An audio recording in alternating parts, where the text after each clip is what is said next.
การปฏิบัติธรรมสิปฏิบัติได้ดีมันก็มีแนวทางของการปฏิบัติมีระเบียบแบบแผนของการปฏิบัติจังสิไปถึกทางอย่างถึกปองจังสิปฏิบัติถึกทางจิตใจก็สว่างไสวกับปฏิบัติถึกฉะนั้นจึงอยากกล่าวสองอย่างว่าอันหนึ่งแหละแม่นถึงพร้อมด้วยศรัทธาถึงพร้อมด้วยศรัทธาที่สองถึงพร้อมด้วยวิริยะถึงพร้อมด้วยวิริยะแล้วก็ที่สามเนี่ยแม่นถึงพร้อมด้วยขันติคันถึงพร้อมด้วยสามอย่างนี้ก็จะปฏิบัติไปได้ไวเฮาเป็นชาวพุทธเนาะนับถือพระรัตนตรัยคือคุณพระพุทธพระธรรมพระสงฆ์นั้นเอิ้นว่าเป็นสิ่งที่เฮาบูชาสูงสุดฉะนั้นในเมื่อเฮาบูชาสูงสุดนี้เฮาจึงเกิดจากศรัทธาศรัทธาหมายถึงความเชื่อในพระพุทธพระธรรมพระสงฆ์เชื่อในคำสอนของพระพุทธเจ้าและก็เชื่อในการปฏิบัติของเฮาศรัทธาจึงแยกเป็นสี่เรียกว่าศรัทธาสี่อันที่หนึ่งเลยมันกัมมศรัทธาให้เชื่อกรรมที่สองเลยให้เชื่อผลของกรรมที่สามให้เชื่อว่ากรรมเป็นของทุกคนและที่สี่เชื่อการตรัสรู้ของพระพุทธเจ้าฉะนั้นในทางพุทธศาสนานี่จึงวางศรัทธาไว้สี่อย่างเชื่อกรรมก็คือกรรมคือการเหตุการกระทำการกระทำของเฮานี่กระทำด้วยกายกระทำด้วยวาจาและจิตใจเรียกว่ากายของเฮาก็คือเวลามาปฏิบัติธรรมก็ปฏิบัติในอิริยาบถยืนย่างนั่งนอนคู่เหยียดเคลื่อนไหวนี่ว่าการกระทำทางกายการกระทำทางกายนี้ให้เป็นอันว่าสัมมากัมมันตะเป็นการกระทำที่ถูกต้องสอบธรรมการกระทำที่ถูกต้องในที่นี้ก็คือถูกตามจังหวะถูกตามอิริยาบถยืนจังใดเฮาปฏิบัติธรรมนั่งจังใดย่างจังใดกู้เหยียดเคลื่อนไหวจังใดมันจะมีท่ามีจังหวะของการยืนของการย่างของการนั่งของการนอนจังหวะของการกู้เหยียดเคลื่อนไหวให้ถูกต้องตามอิริยาบถเห็นว่าการกระทำทางกายเป็นสัมมากัมมันตะที่ถูกต้องเวลาเฮาปฏิบัติอิริยาบถถูกต้องก็เฮ็ดให้สติก็หูทันได้ไวสติก็หูทันได้ง่ายนี่มันก็เป็นสิ่งที่เอิ้นว่าเฮ็ดให้จิตเฮาสงบได้ไวนี่ว่าการกระทำทางกายวาจาบัดนี้การกระทำทางวาจาเรียกว่าสังรวมการเว้าเฮามาปฏิบัติธรรมนี่บ่เว้าทั่วไปบ่ลมกันแซวเวลาปฏิบัติออกจากบนปฏิบัติก็บ่ไปลมกันบ่ไปเว้าเอิ้นว่าส่อเสียดซึ่งกันและกันเว้าในสิ่งที่ควรเว้าคันเฮาสังรวมวาจาบ่เว้าทั่วไปหั่นจิตเฮาก็จะบ่ฟุ้งซ่านจิตเฮาก็บ่ปรุงแต่งไปหลายจิตก็จะตั้งมั่นเป็นสมาธิสงบได้ คันเฮาหักไปเว้าในสิ่งที่บ่เกิดประโยชน์เว้าไป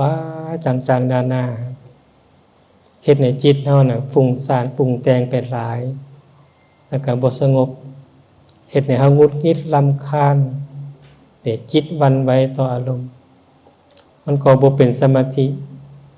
ที่เฮ็ดในการปฏิบัตินั้นบ่ก้าวหน้าเห็นว่าการกระทำทางวาจาฉะนั้นจึงให้สังรวมวาจาจิตใจได้บัดนี้จิตใจก็ให้สังรวมบ่ให้คิดไปโลเลให้คิดแต่ในทางที่เป็นศีลเป็นธรรมนี่ฉะนั้นจึงว่าขั้นการกระทำทางกายวาจาใจถูกต้องตามตำนองของธรรมมันก็เป็นสัมมากัมมันตะเด้ฉะนั้นจึงว่าให้เชื่อการกระทำของเฮามันก็เป็นการกระทำที่เป็นมหากุศลเป็นกุศลกรรมบท10นั้นกายกรรม3วจีกรรม4มโนกรรม3คันเป็นกุศลกรรมบท10นะจิตเฮาก็มั่นคงมันก็เป็นศีลคันเป็นศีลแล้วจิตเฮาก็ตั้งมั่นบ่หวั่นไหวบ่สงสัยในสิ่งอื่นๆแล้วก็บ่ย้านในการปฏิบัติจิตจะตั้งมั่นได้ไวฉะนั้นจึงว่าให้เชื่อการกระทำเชื่อกรรมอันที่1เฮาปฏิบัติถูกต้องตามอิริยาบถสังรวมกายวาจาใจได้เรียบร้อยถูกต้องเฮาก็สบายกายสบายใจสมาธิก็ตั้งมั่นได้ไวอันที่2ให้เชื่อผลของกรรมผลของการกระทำคือเว้าแล้วว่าคันเฮาปฏิบัติถูกต้องตามอิริยาบถยืนย่างนั่งนอนกู้เหยียดเคลื่อนไหวถูกต้องตามจังหวะของการปฏิบัตินั้นสติมันก็มาไวสติก็หูทันไวคันสติหูทันไวจิตก็สงบไวมันก็เป็นสมาธิได้ไวว่าจิตตั้งมั่นแต่เพราะฉะนั้นจึงว่าคันเฮาปฏิบัติดีถูกต้องตามหลักแนวทางของการปฏิบัติสมาธิเฮาก็มาได้ไวจิตก็ตั้งมั่นได้ไวอารมณ์ก็บ่ฟุ้งซ่านสังขารก็จะบ่ปรุงแต่งไปหลายอย่างและอันนี้ว่าผลของการปฏิบัติที่ถูกต้องผลของว่ากุศลกรรมบท10ที่ถูกต้องเฮ็ดให้จิตเฮาเป็นสมาธิไวที่สุดนี่ว่าเชื่อผลของกรรมที่3เชื่อว่ากรรมเป็นของทุกคนเฮาบ่ต้องสงสัยว่ามาที่นี่ผู้อื่นๆจะปฏิบัติจังใดสิเฮ็ดคือเฮาบ่หรือบ่เฮ็ดคือเฮาให้เชื่อว่าทุกคนมาที่นี่เนี่ยปฏิบัติเหมือนกัน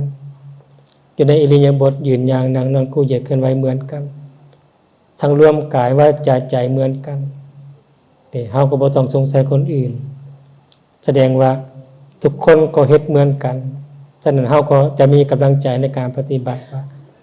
เนาะบ่นอกเหนือจากหมู่คณะที่ว่าปฏิบัติอันเดียวกันตามแนวทางอันเดียวกันจิตก็จะบ่สงสัยคนอื่น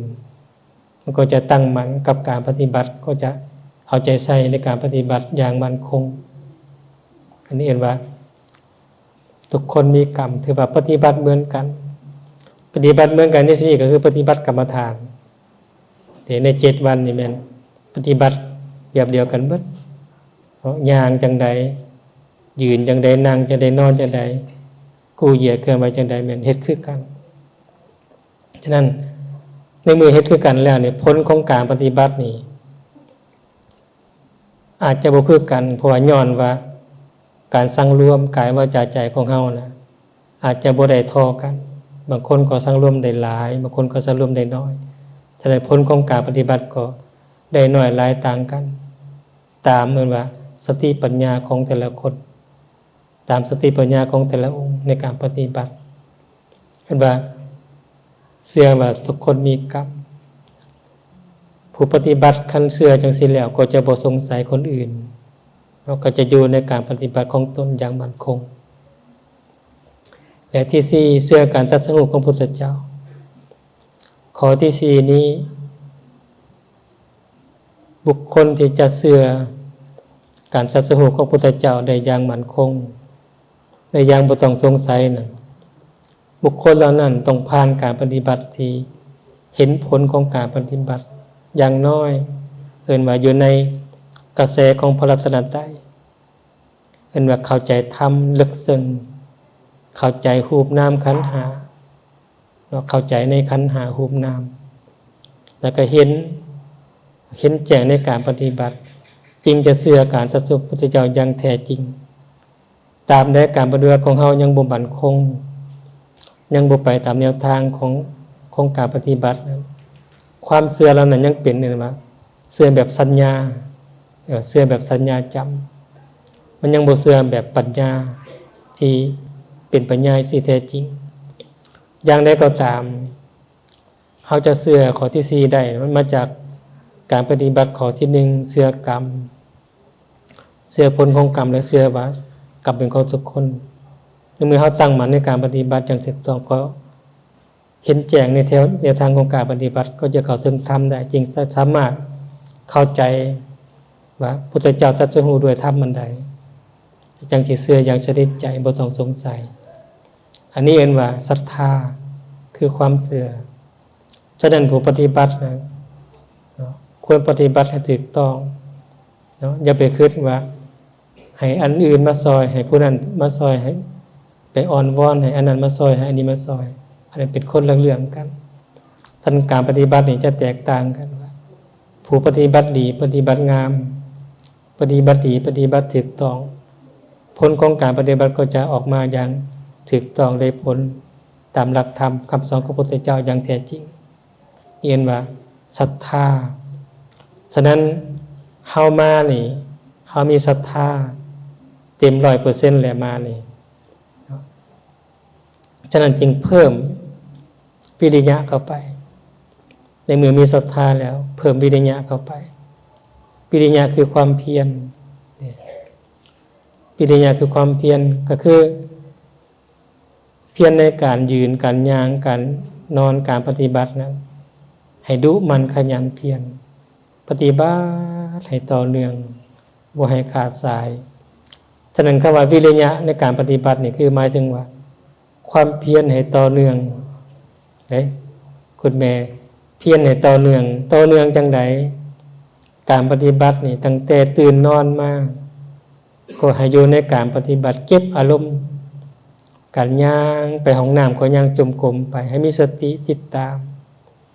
ย่างขึ้นศาลาไหว้พระก็ย่างจมกรมมามีสติติดตามไปสั้นเขาไปห้องน้ำทุกสิ่งทุกอย่างให้เป็นการปฏิบัติเก็บอารมณ์ย่างจมกรมไปเรียกว่าการปฏิบัติให้มันต่อเนื่อง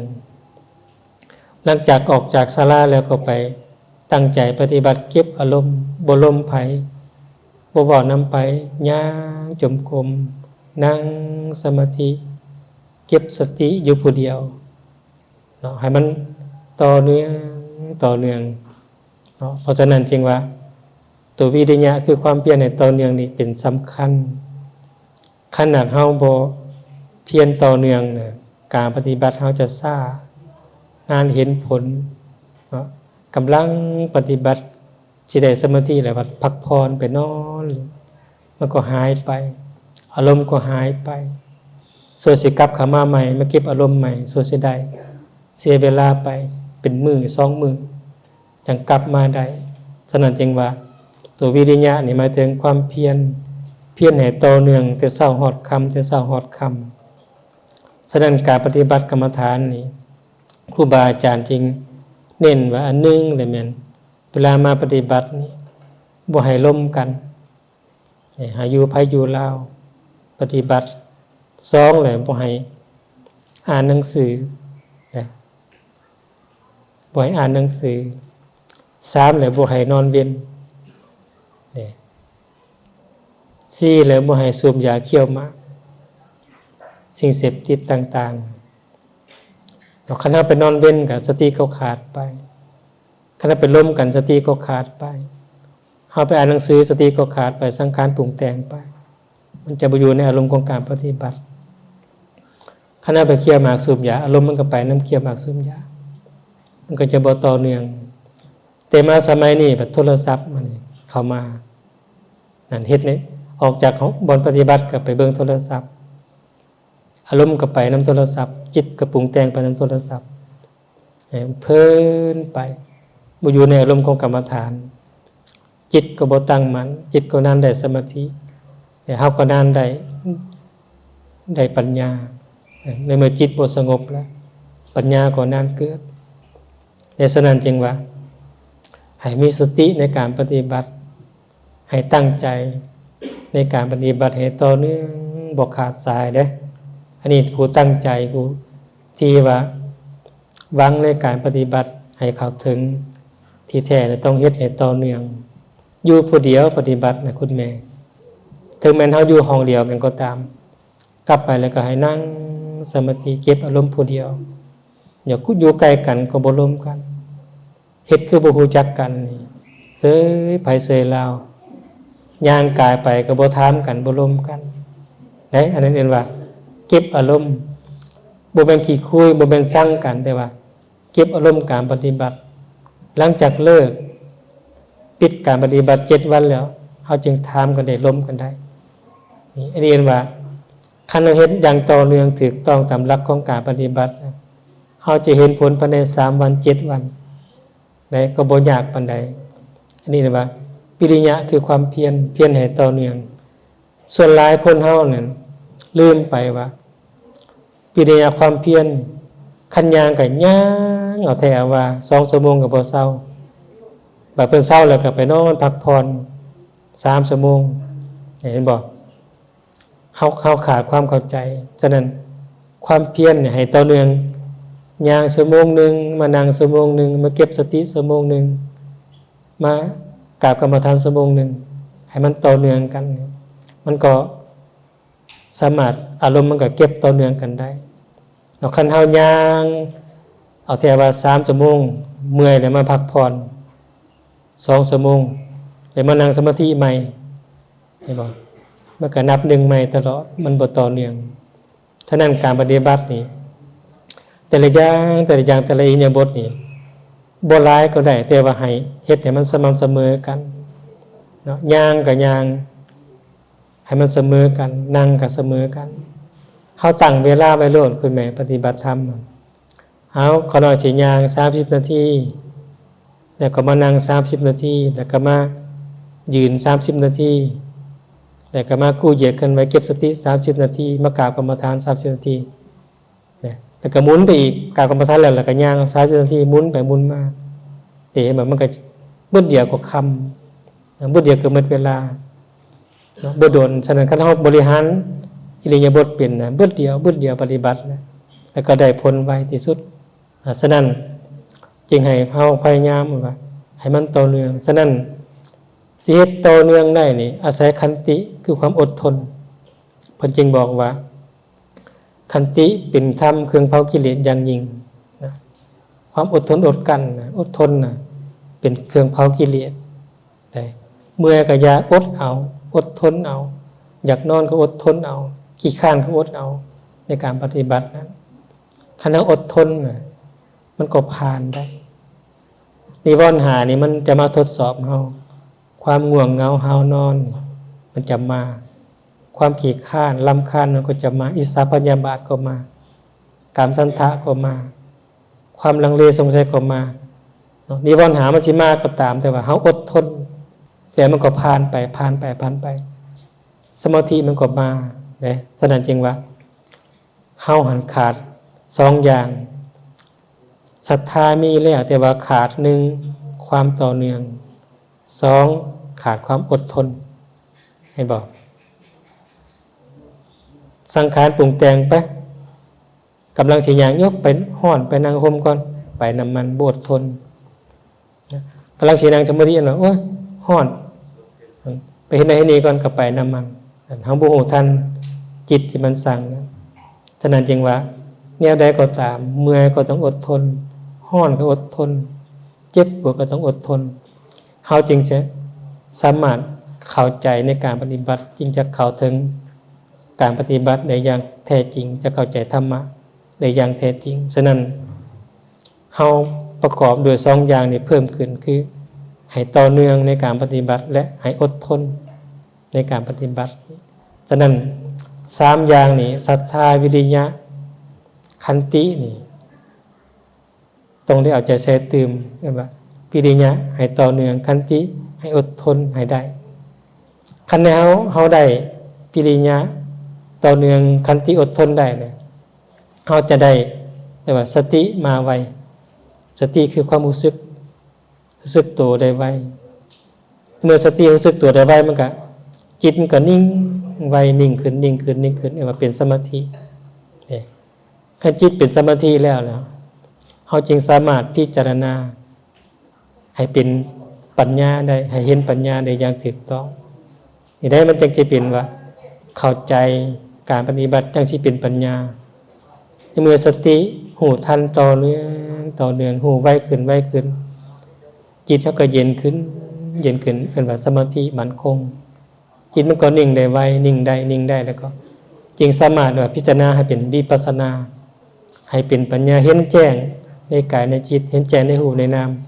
ในอย่างถูกต้องเฮาจังสิผ่านอารมณ์กรรมฐานเนี่ยก็เฮาจังสิเห็นปัญญาแบบเป็นปัญญาอย่างถูกต้องฮู้แบบปัญญาฮู้อารมณ์ของกรรมฐานในอย่างแท้จริงตอนนั้นเฮาจังสิอยู่สบายบัดนี้เห็นว่าเห็นหยังก็ฮู้ย่างก็ฮู้นั่งก็ฮู้นอนก็ฮู้กูเหยียดเคลื่อนไหวก็ฮู้ทุกสิ่งทุกอย่างฮู้อย่างเดียวเรียกว่าเป็นปัญญาฉะนั้นเฮาปฏิบัตินี่เป้าหมายของเราคือให้ฮู้ทันอารมณ์ที่มันเกิดขึ้นฮู้ทันการกูเหยียดเคลื่อนไหวนี่คือเป็นปัญญากว่าจะฮู้ทันแล้วนี่จึงอาศัยวิริยะ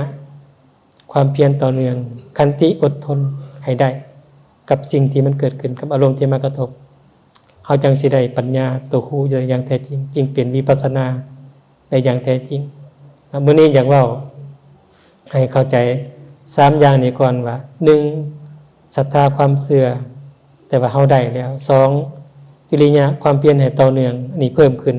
3ขันติความอดทนนี่ก็ให้เพิ่มขึ้นให้หลายแล้วเฮาจังสิได้สมาธิจะได้ปัญญาอย่างถูกต้องจึงอาศัยครูบาอาจารย์วิปัสสนาจารย์แนะนำแล้วก็ให้ปฏิบัติตามวิปัสสนาจารย์แนะนำเฮาจึงจะได้ผลไวคันเฮาบ่ปฏิบัติตามครูบาอาจารย์เพิ่นแนะนำก็ว่านานได้นานเห็น